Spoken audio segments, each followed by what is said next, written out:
ప్రియులారా, దేవుని యొక్క పరిశుద్ధ గ్రంథం నుంచి వాక్యాన్ని చదివి ముందుకెళ్దాం. ఈరోజు దేవుడు మనకి బయలుపరిచినటువంటి వాక్యం ఏమనగా పరిశుద్ధ గ్రంథం నుంచి చూద్దాం. దావీదు కీర్తన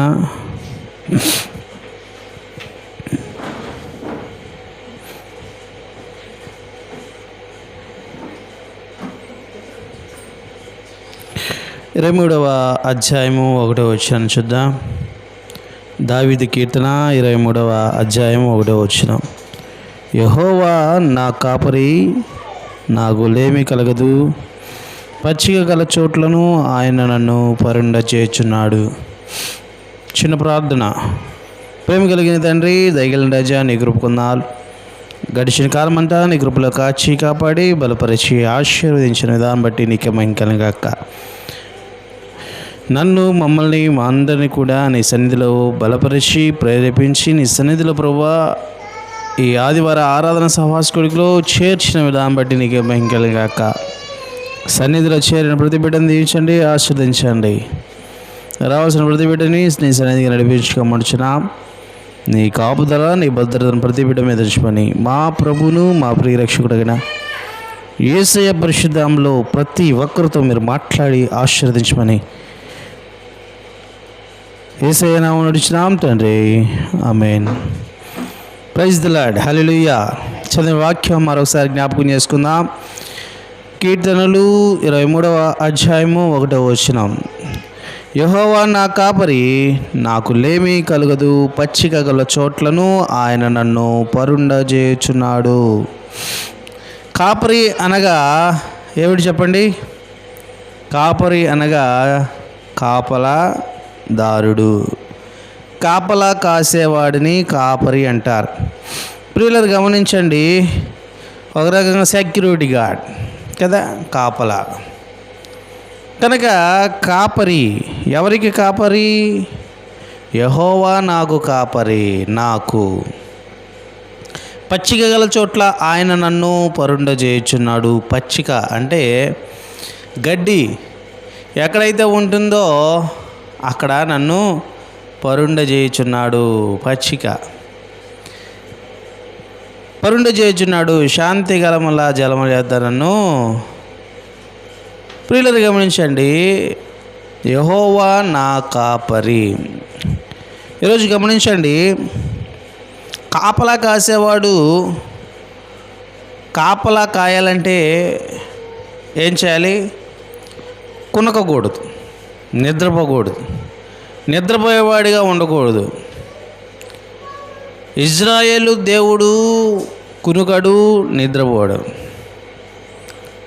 ప్రియులను గమనించండి, ఆ రీతిగా ఆ మాట చొప్పున మనం కన్నా గమనిస్తే, ఇప్పుడు చెప్పండి, ఇజ్రాయేల్ దేవుడు ఎవరు? యెహోవా. ఇక్కడ దావీదు చెప్తుంది కూడా ఏమిటి? యెహోవా నా కాపరి, నాకు లేమి కలగదు. ఇప్పుడు నిద్రపోయేటువంటి వ్యక్తి కాపలా కాసినప్పుడు ఏమవుతుంది? నిద్రపోతున్నటువంటి వ్యక్తి కాపలా కాస్తున్నాడు అనుకో, వాటి కాపలా కాస్తున్నాడు, నిద్రపోతున్నాడు. వాడు నిద్రపోయడానికి సమయం ఉంది. కాపలా ఎప్పుడు కాస్తాడు? ఇప్పుడు గమనించండి, కాపలా కాయాలి అంటే కాపలాదారుడిగా ఉన్నటువంటి ఏ వ్యక్తి అయినా సరే ఏం చేయాలి అంటే మేల్కొనాలి. చాలామంది సెక్యూరిటీ గార్డ్స్ కానీ లేకపోతే చాలామంది ఏం చేస్తారంటే షిఫ్ట్ల వారీగా వర్క్ చేస్తుంటారు కాపలా. అందుకని ఏం చేస్తారు, ఉదయం పూట కాపలా కాస్తున్నటువంటి వ్యక్తి రాత్రి అంతా నిద్రపోతాడు. రాత్రి కాపలా కాసేవాడు ఉదయం అంతా నిద్రపోతూ ఉంటాడు. ఇలాగా వారు ఏం చేస్తుంటారంటే, కానీ యేసయ్య మాత్రం ఎవరు చెప్పండి? కాపలా, నీకు నాకు కాపలా. ఎలాగా? నేను గొర్రెలకు మంచి కాపరిని. ఎక్కడుందా మాట? యోహాను సువార్త 10వ అధ్యాయము 14వ వచనంలో మాట చూస్తే, ఆ మాట, నేను మంచి గొర్రెలకు మంచి కాపరిని దావీదు ఏం చేశాడు? యెహోవా నా కాపరి.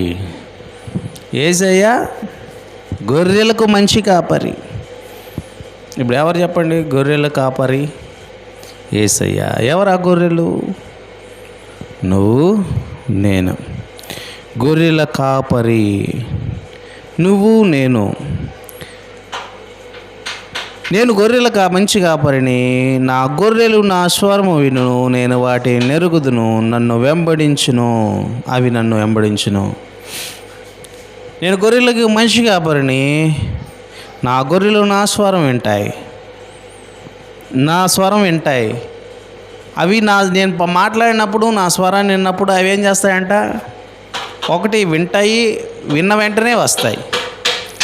అలాగా ఇంకొక మాట ఏమిటంటే నేను వాటిని ఎరుగుదును, అవి నన్ను వెంబడించును. నేను వాటిని తెలుసుకుంటాను, అవి నన్ను వెంబడిస్తాయి. ఇప్పుడు బాగా గమనించండి. దేవుడు మనల్ని పేరు పెట్టి పిలిచినప్పుడు, దేవుడు మనల్ని తెలుసుకున్నప్పుడు మనం వాటిని వెంబడిస్తున్నామా? మనం దేవుని వెంబడిస్తున్నామా? మనం దేవుళ్ళలో ఉంటున్నామా? దేవుని క్రమం చొప్పున వెళ్తున్నామా? అసలు వింటున్నామా స్వరాన్ని? ఆయన పిలిచినప్పుడు వింటున్నామా అనేది మనకు అర్థం చేసుకోవాలి. విన్నవారిని వెళ్తున్నామా ఆలోచించాలి. ప్రియులారా గమనించండి. యెహోవా నాకు కాపరి అని ఎప్పుడైతే దావీదు చెప్పాడో అప్పుడు అతని జీవితం అంతా కూడా మారిపోయింది. ముందుగా మన జీవితానికి ఏం చేయాలంటే దేవుణ్ణి కాపరిగా పెట్టుకోవాలి.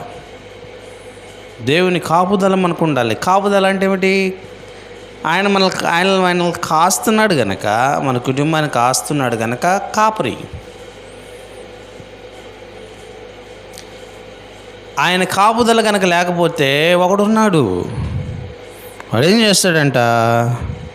ప్రియులు గమనించండి. వాడేం చేస్తాడు? మీ విరోధైన అపవాది గర్జించు సింహం వలె ఎవరిని మృంగుదమా అని తిరుగుచూ ఉన్నాడు. 1 పేతురు రాసిన పత్రిక 5వ అధ్యాయం 8వ వచనంలో ఈ మాట ఉంటుంది. మీరు మీ విరోధి అయిన అపవాది గర్జించు సింహం వలె ఎవరిని మృంగుదమా అని తిరుగుచున్నాడు. వాడు మృంగడానికి సాతానుడు కాచుకొని ఉన్నాడు. ఈ భూమి మీద పుట్టిన ప్రతి ఒక్కరిని ఎప్పుడు మింగుదామా అని కాచుకొని ఉన్నాడు. మన కుటుంబాన్ని ఏం చేస్తున్నాడంట? అతలాకుతలం చేయడానికి, గందరగోళం చేయడానికి, ఇబ్బంది పెట్టడానికి, ఆర్థికంగా కావచ్చు, ఏదైనా సరే, అనారోగ్యం కావచ్చు, కలహాలు కావచ్చు, క్రోధములు కావచ్చు, ఏదైనా సరే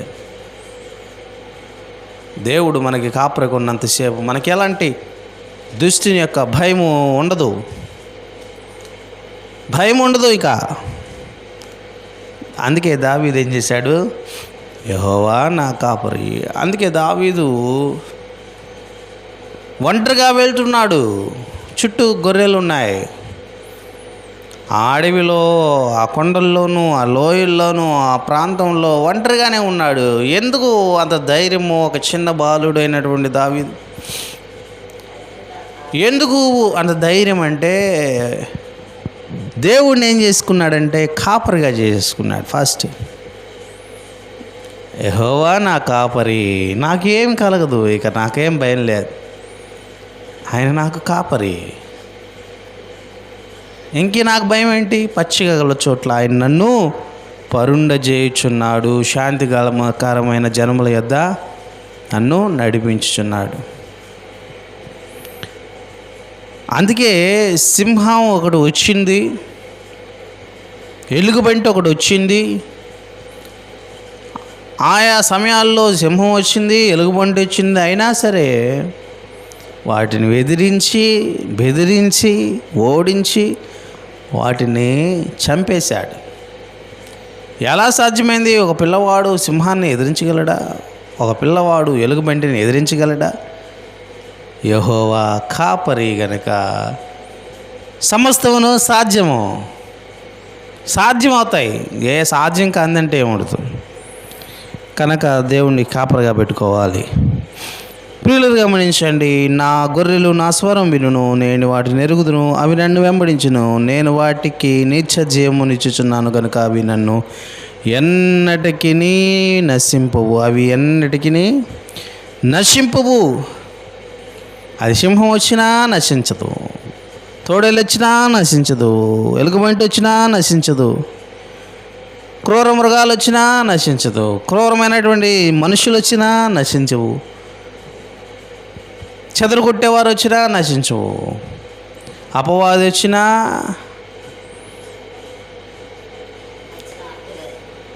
ఎందుకంటే ఆ కుటుంబానికి దేవుడు కాపరి కనుక. అప్పుడు మనం ఏం చేయాలి? అయ్యా, నువ్వు నా కాపరివి, దేవుడు మాకు కాపరి అని నువ్వు ఎప్పుడైతే చెప్పుకుంటావో అప్పుడు ఆయన ఏం చేస్తాడు? నీ ఇంటిని కాపలా కాయటానికి నిన్ను గూర్చి తన దూతలకు ఆజ్ఞాపిస్తాడు.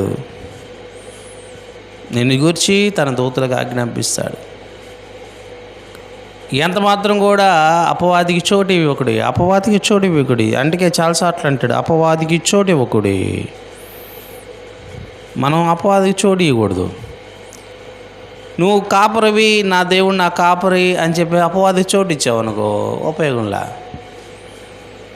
దేవుడు మనకు కాపరి అయినంతసేపు మనం ఎలా ఉండాలి? అపవాదికి చోటు ఇవ్వకూడదు, వ్యర్థమైన వాడికి సమయం ఇవ్వకూడదు. ఆయనేమో నిన్ను కాపలా కాస్తుంటే, ఆయనేమో నిన్ను సేవ చేస్తుంటే, ఆయన నిన్ను సంరక్షిస్తుంటే, నువ్వేమో నీ ఇష్టానుసారంగా ఉంటే ఉపయోగం లేదు. ఒకటి, ఆయన నీకు కాపరిగా ఉండాలా నీ కుటుంబానికి అంటే మొట్టమొదటిగా ఆయన స్వరాన్ని వినాలి. రెండవది ఏమిటంటే ఆయన స్వరాన్ని విన్నటువంటి నువ్వు ఆయన వెంబడించాలి. రెండు చేయాలి. దేవుడు మనకి కాపరిగా ఉండాలని ఆశపడతాం. అవును, మనకి ఒక కాపరి ఉండాలి, ఒక సేవియర్ మనకు ఉండాలి, ఒక రక్షకుడు మనకు ఉండాలి అని మనం అనుకుంటే ఉపయోగంలా. రక్షకుడు ఉండాలి అంటే రక్షకుడు చెప్పింది మనం వినాలా? ఆ గీత దాటొద్దు అంటే దాటకూడదు, ఆ ఇంట్లో నుంచి బయటకు రావద్దు అంటే బయటకు రాకూడదు. మన కాపరు ఉన్నాడు కదా అని చెప్పేసి మనం పిచ్చి వేషాలు వేస్తే అట్ట బయటకు వచ్చేసి ఎక్కడైతే ఆయన గిరి గీశాడో ఆ గిరిలో ఉండాలి. అది దాటి వస్తే ఆయన మాత్రం ఏం చేస్తాడు చెప్పండి? ఆయన మన చుట్టూ కొన్ని హద్దులు గీశాడు, కొన్ని ఎల్లలు వేశాడు. వీటిలోనే ఉండండి, వీటి ప్రకారమే జీవించండి అని చెప్పినప్పుడు వాటిని మనం కనుక విడిచిపెట్టామనుకోండి, వాటిని త్రోసివేసామనుకోండి, వాటిని పెడచెబుని పెట్టామనుకోండి, ఆయన పట్టినట్టుంటాడు. నేను చెప్పింది విన్నావా? నేను పిలిచినప్పుడు పలికావా? చాలామంది దేవుడు పిలిచినప్పుడు పలకరు, నిద్రపోతూ ఉంటారు. అందుకే అంటాడు, సోమరి చీమల యొద్దకు వెళ్ళు అంటాడు. బుద్ధి తెచ్చుకో, జ్ఞానం తెచ్చుకో అంటాడు. కనుక మనము ఆయన స్వరాన్ని వినాలి, ఆయన చెప్పింది చేయాలి. రెండవది ఆయన వెంబడించకపోతే అట్ట నేను కుదరదు, నేను ఎక్కడ ఉంటానంటే కుదరదు. ఆయనతో వెళ్తే మనం ఎక్కడికి వెళ్తాం? ఆయనతో వెళ్తే పచ్చిక గల చోట్లకి వెళ్తాం. ఎక్కడికంటే అక్కడికి పోము. శాంతికరమైన జలముల యొద్దకు తీసుకెళ్తాడు, పచ్చిక గల చోట్లకి తీసుకెళ్తాడు. ఆయన పరుండ చేస్తాడు, అబ్బా సేద తీరుస్తాడు, పరుండ చేస్తాడు. ఎంత గొప్ప దేవుడు కాపలా! కేవలం నువ్వు రెండే చేయాలి. నువ్వు నీ దేవుణ్ణి కాపలాగా ఉండమన్నావు అనుకో, రెండు చాలా చిన్నవి. ఒకటి వినాలి, ఒకటి వెంబడించాలి. అలా లేకపోతే ఆయన ఏమంటాడు తెలుసా? నువ్వు వెంబడించేవనుకో, నువ్వు విన్నావనుకో, ఆయన నిన్ను ఎరుగుతాడు, లేకపోతే వాళ్ళు ఎవరో నాకు తెలియదు అంటాడు. అవివాహమైంది. వివాహమైన తర్వాత వివాహానికి చాలామంది వచ్చారు. కొంతమంది వస్తే వాళ్ళని బయట నిలపండి అన్నాడు. ప్రభువా ప్రభువా ప్రభువా అని పిలుస్తూ ఉన్నారు. ప్రభు అని పిలుస్తుంటే ఆయన అన్నాడు, వచ్చి అంటాడు, ఎవరు మీరు? అదేంటండి, మేం కదా. అసలు ఎవరు మీరు? నేను మిమ్మల్ని ఎప్పుడు చూడలేదా? ఆశ్చర్యం. అదేమిటి, రోజు ప్రార్థనకు వచ్చాం కదా, రోజు వాక్యం చదువుతాం కదా, అరే సన్నిధికి వచ్చి కానుకలు ఇస్తాం కదా, ఏమేమో చేశాం కదా, ఎవరో చేశారు, ఏమో నాకు తెలియదు. ప్రియులు గమనించండి, నేను పిలిచినప్పుడు మీరు పలకలేదు, నేను వచ్చినప్పుడు నన్ను వెంబడించలేదు. నువ్వు ఎంత చేసినా ఉపయోగం ఏంటి కదా ప్రశ్న. నువ్వు రోజు ప్రార్థనకు రావచ్చు, రోజు వాక్యం వినొచ్చు, రోజు బలారాధనలో పాల్గొనవచ్చు, రోజు కానుకలు ఇవ్వచ్చు, రోజు ఏమేమో చేయొచ్చు, ఎంతమందికి ఆర్థిక సహాయం చేయొచ్చు, ఏమేమో చేయొచ్చు. నువ్వు చేయాల్సింది చేయలా, ఆయన స్వరాన్ని నువ్వు వినలా. నువ్వు ఎంత చేసినా ఉపయోగంలా. ఆయన పేరు పెట్టి పిలిచినప్పుడు నువ్వు పలకలా. ఇప్పుడు నువ్వు పేరు పెట్టి పిలిచాడనుకోండి, పలకలేదనుకోండి, అప్పుడేమనుకుంటారు, ఓ ఈ పేరు గలవాడు లేడేమో, రాలేదేమో అనుకుంటాడు. వెంటనే ఏం చేస్తాడు, పేరు కొట్టేస్తాడు. లేదు ఈ అమ్మాయి ఇక్కడ, లేదు ఈ అబ్బాయి ఇక్కడ, లేదు ఈయన ఇక్కడ లేడు. ఉందనుకోండి, ఓ ఉంది, పేరు పెట్టి పిలిచాను కదా, వచ్చింది, రా లోపలికి రా కదా, లోపలికి రమ్మంటాడు. లోపలికి రమ్మన్నప్పుడు ఆ పెండ్లి విందులో పాల్గొనవచ్చు. పేరు పెట్టి పిలిచినప్పుడు లేకపోతే అందరూ లోపలికి వెళ్తారు, తలుపు వేయబడుతుంది, నువ్వు వచ్చి కొట్టినా ఉపయోగం లేదు. అందుకే అంటాడు, నా గొర్రెలు నా స్వరం వినను. ఇప్పుడు ఆయన గొర్రెలు ఆయన అంటి పెట్టుకొని ఉండాలి. ఎక్కడో ఉంటే ఉపయోగం లేదు. అప్పుడు ఆయన గొర్రెలు కాదు. నా గొర్రెలు నన్ను వెంబడిస్తాయి, నా గొర్రెలు నా స్వరం వింటాయి అంటే ఎంత దగ్గరగా ఉన్నాయో. కనుక అవి స్వరం వినకుండా దూరంగా ఉంటే చీకటిలోనే ఉండాలి, వెలుగులోనికి రావు. ఎప్పుడైతే పేరు పెట్టి పిలిచినప్పుడు నేనున్నానయ్యా అన్నప్పుడు, పలికినప్పుడు, విన్నప్పుడు రా లోపలికి అంటాడు. ఎక్కడికి? వెలుగులోకి, అనగా జీవంలోకి. అప్పుడు ఎంత సంతోషం, ఎంత ఆనందం. అందరితో సంతోషంతో ఆనందంతో గంతులు వేస్తూ అక్కడ జరిగే మహావిందులో పాల్గొంటాం. మహాపట్టణంలో మహా సంతోషం. కాబట్టి దేవుడు ఏం చేస్తాడంటే గొర్రెలను పిలుస్తాడు. గొర్రెలను పిలిచినప్పుడు పలకాలి. ఈరోజు దేవుడు మనకు నేర్పించే 3 విషయాలు ఏమిటి అంటే, దేవుడిని నీ కాపరిగా చేసుకోవాలి ఒకటి. రెండవది, నువ్వు కాపరి చేసుకున్నంత మాత్రాన ఉపయోగం లేదు. ఆయన నా కాపరి అంటే ఉపయోగం లేదు. నువ్వు వినాలి, ఆయన స్వరాన్ని వినాలి, ఆయన మాటని వినాలి, మాట చొప్పున చేయాలి. మాట నడవాలంటే వెంబడించటం అంటే ఏమిటి చెప్పండి? వెంబడించడం అంటే ఏదైతే విన్నావో దాన్ని చేయటం వెంబడించడం అంటే. వాక్యాన్ని ప్రకారం జీవించటమే వెంబడించటం. వెంబడించకపోతే ఎట్లా? మరి నువ్వు వెంబడించలేదనుకో, విన్నావు వదిలేసావు, ఇటు విన్నావు ఇటు వదిలేసావు, వెంబడించలా, ఉపయోగం లేదు. వినాలి, వెంబడించాలి, అనగా పాటించాలి వాక్యాన్ని. అప్పుడే ఏమవుతుంది, దేవుడు నీ పట్ల నా పట్ల తన ప్రణాళిక నెరవేర్చుతాడు. ఎంతటి ఉపద్రవం వచ్చినా సరే. అందుకే వాక్యం ఒకటి ఉంటుంది, చక్కని వాక్యం. ప్రియులు గమనించండి, నీ కుడి ప్రక్కన 1000 మంది పడినను, ఎడమ పక్కన 10,000 మంది పడినను ఏ అపాయము నీ వద్దకు రాదు. అంతేకాదు కానీ మరొక మాట ఉంటాడే. ఏ మాట అది? చూడండి ఆ మాట, చక్కని మాట.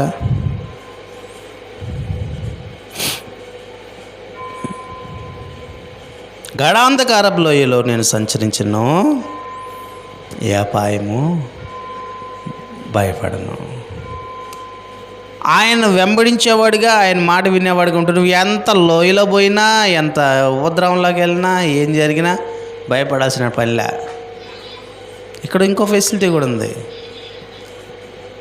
నువ్వు ఎటు పోయినా కూడా ఆయన నిన్ను వెంబడిస్తాడు.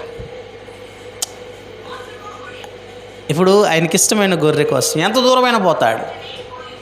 దారి తప్పిపోయాడు, ఎంత దూరమైనా సరిపోతాడు ఆయన. ఎందుకంటే నాకు ఇష్టం ఆ గొర్రె. గాఢాంధకారం లోయలోకి వెళ్ళినా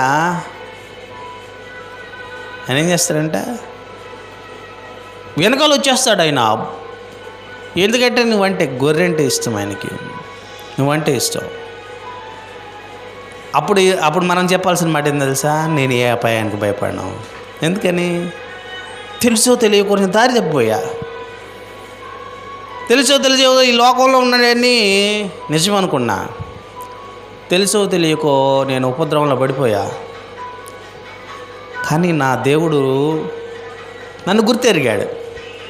ఎందుకంటే నేను ఆయన స్వరాన్ని విన్నాను, ఆయన వెంబడించిన వాడిని. కానీ దారి తప్పిపోయా. గాఢాంధకార లోయలోకి వెళ్ళిపోతున్నా. అయినా సరే ఆయన నన్ను విడిచిపెట్టేవాడు కాదు. నేను గొర్రెలకు మంచి కాపరిని. నా గొర్రెల కొరకు నా ప్రాణాన్ని పెడతాను. గొర్రెల కొరకు తన ప్రాణాన్ని పెడతాడంట. ఎంత మంచి కాపరి! గొర్రెల కొరకు తన ప్రాణాన్ని పెట్టేంత కాపరి ఎలా విడిచిపెడతాడు? ఆ గొర్రె లోయల్లోకి వెళ్ళిపోతే తన ప్రాణాన్ని అడ్డం పెట్టైన ఆ గొర్రెని తీసుకొచ్చుకున్నాడు. తలలు వంచండి, ప్రార్థించుకుందాం. ప్రేమగల తండ్రి, దయగల రాజ్యాన్ని కృపొందా. ఎంత మంచి కాపరివి! గొర్రెల కొరకు తన ప్రాణమును పెట్టును. నేను గొర్రెలకు మంచి కాపరిని. దావీదు చెప్తున్నాడు, యెహోవా నా కాపరి. అయ్యా మీరు చెప్తున్నారు గొర్రెలకు మంచి కాపరిని. నా గొర్రెలు నా స్వరాన్ని వింటాయి, నన్ను వెంబడిస్తాయి. నేను వాటిని తెలుసు, నేను వాటిని ఎరుగుదును, అవి నన్ను వెంబడిస్తాయి అంటున్నారు. ఒకవేళ గాఢాంధకారపు లోయలోకి వెళ్ళినా, అంధకారమైనటువంటి సంబంధమైన చీకటిలోకి వెళ్ళినా, ఊపిలో పడిపోయినా, మరాంధకారంలో ఉన్నా, గొర్రెల కొరకు తన ప్రాణాన్ని ఇస్తాను అన్నావు. అనగా నీ ప్రాణాన్ని ఇచ్చావు తండ్రి. నీ ప్రాణాన్ని ఇచ్చి మరీ నన్ను కాపాడుకున్నావు. మీరు నా తండ్రి, నా కాపరి, నా సేవియర్. మీరు నీ కృపలో మమ్మల్ని బలపరిచారు, సజీవులలో ఉంచారు. చచ్చిన వారమై ఉండగా నీ కృపలో క్రీస్తుతో కూడా నన్ను బ్రతికించావు. అయ్యా అందుబట్టి నీకే మహిమ కలిగాక. నీ కృపా కనికరాన్ని నా మీద ఉంచినందుకు వందనాలు చేసిన. ఈయన వాక్యమును దీవించండి, ఆశీర్వదించండి. వాక్య ప్రకారం జీవించే కృపను తెచ్చమని మా ప్రభువును మా ప్రియరక్షకుడైన యేసయ్య పరిశుద్ధ నామములో ఇష్టమైతే మరొకసారి నీ సన్నిధిలో మేమంతా కలిసి నిన్ను ఆరాధించే భాగ్యం తెచ్చామని యేసయ్య నామమున నడుచున్నాం తండ్రి, ఆమేన్. దేవుని పరిశుద్ధ నామమున మహిమ కలుగుగాక. అందరికి వందనాలు తెలియజేస్తున్నాం. దేవుడు నిండుగా మెండుగా నిండారుగా మిమ్మల్ని దీవించును గాక. అందరికి వందనాలు తెలియజేస్తున్నాం. Praise the lord.